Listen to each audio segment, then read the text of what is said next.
ماہ رجب میں صرف روزانہ جو بندہ ایک بار سورت قل ہو اللہ پڑھے گا، رجب، شعبان، رمضان، رجب آیا، سنے ذرا غور سے، پاک پر کاغذ لادا جائے گا، زمین و آسمان کے باشندوں کو سونے کے قلم دیے جائیں گے اور وہ سورت اخلاص کا ثواب ان کاغذوں پر درج کرے گا۔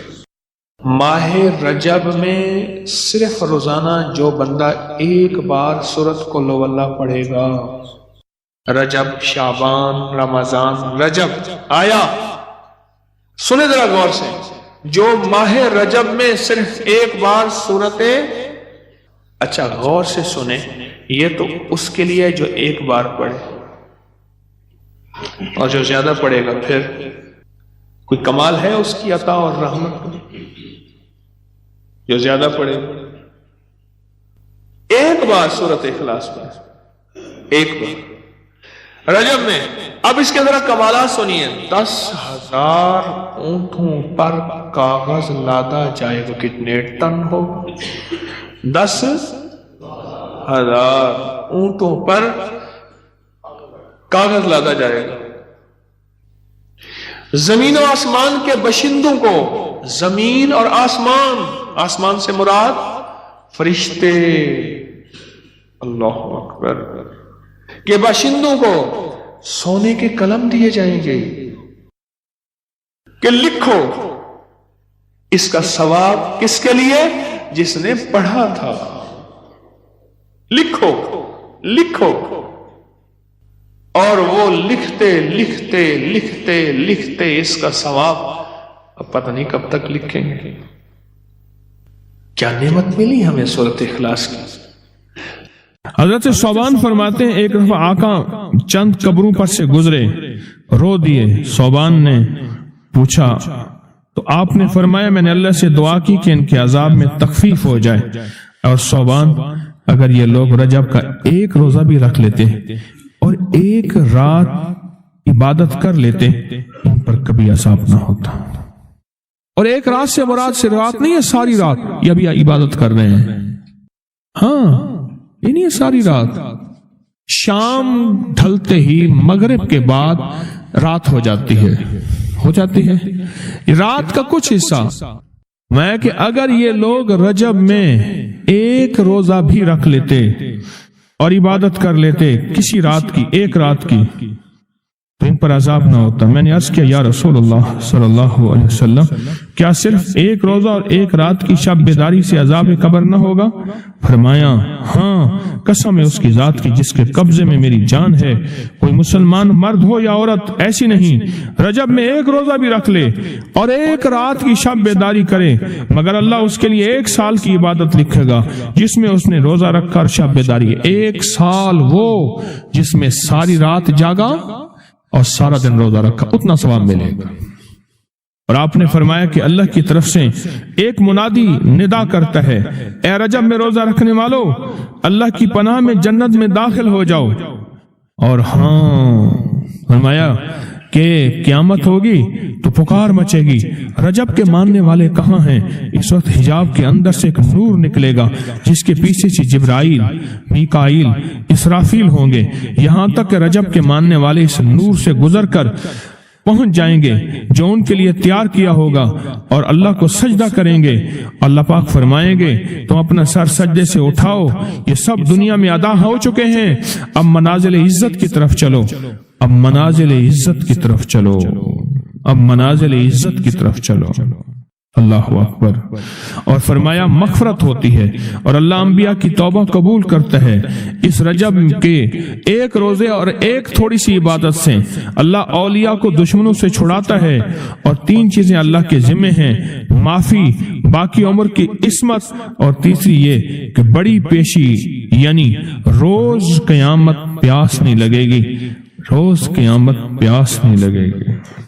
یہ چھوٹی چھوٹی راتیں، یہ چھوٹے چھوٹے دن، یہ چھوٹے چھوٹے لمحے آتے ہیں، اور آتے اس لیے ہیں کہ ہمیں کچھ دے جائیں، اگر اس کا غصہ ہے بھی ٹھنڈا ہو جائے۔ ہمارے محلے میں ایک درزی ہوتا تھا، بہت کاریگر تھا، اس کے بڑے شاگرد تھے، اصل وہ